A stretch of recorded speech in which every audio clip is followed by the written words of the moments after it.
Good afternoon. Everyone in this room, I want you to visualize your strategic plan. Think about all the projects you're going to implement in 2010 and try to put those projects into 3 boxes. How many of the projects you're going to implement in 2010 will fall into box 1, which is all about managing the present, improving the performance of today's businesses? How many of the projects you're going to implement in 2010 will fall into box 2, which is about selectively forgetting the past? And how many of the projects you're going to implement in 2010 will fall into box 3, which is about creating the future? Manage the present, box 1. Selectively abandon the past, box 2.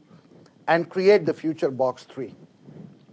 What I find working with organizations is organizations over-focus on box 1 and think they do strategy.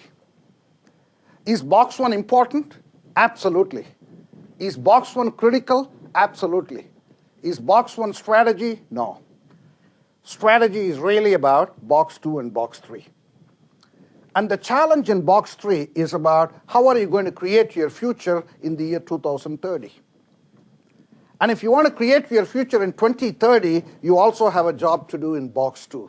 Namely, you have to selectively forget. Let me clarify one thing right away. Strategy for any organization, that includes General Electric, Procter & Gamble, Johnson & Johnson, or any number of companies in this room, is about leadership in the year 2030. But strategy is not about what you have to do in 2030. Strategy is very much about the projects you're going to implement in 2010 across the 3 boxes so that you intersect with 2030. How are you allocating resources in 2010? How is the organization's energy focus in 2010 across the 3 boxes so that you stay relevant in the next 20 years? Another word for box 1 is competition for the present. And I say strategy has nothing to do with competing for the present. Another word for box 2, box 3 is competition for the future. I say strategy has everything to do with competing for the future. And one thing we know, competition for the present is just as important as competition for the future is.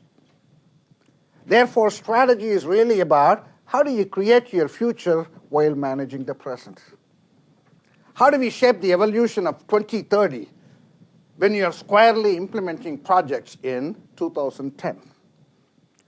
And the reason why this is a challenge is the thinking process it takes to excel in competition for the present is fundamentally different than the thinking process it takes to excel in competition for the future.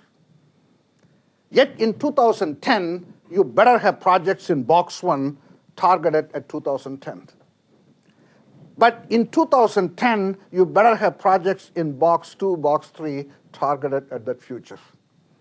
Yet they require fundamentally different thinking process, fundamentally different capabilities, fundamentally different metrics, fundamentally different resource allocation process. That is the strategic challenge. That is the leadership challenge. Let me just highlight what the fundamental tension between box 1 on the one hand and box 2, box 3 on the other. Box 1 projects are always in response to linear changes in your industry.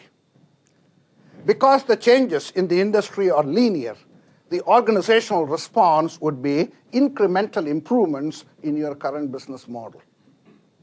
Call it Six Sigma quality. Call it continuous process improvement. Call it operational excellence. These are all box 1 concepts. They are important, but they are really box 1 issues. Competition for the future, on the other hand, is always in response to non-linear changes in your industry, fundamental changes in your industry, discontinuous changes in your industry. Because the changes are non-linear, the organizational response would be a non-linear shift in your strategy, fundamental business model innovation.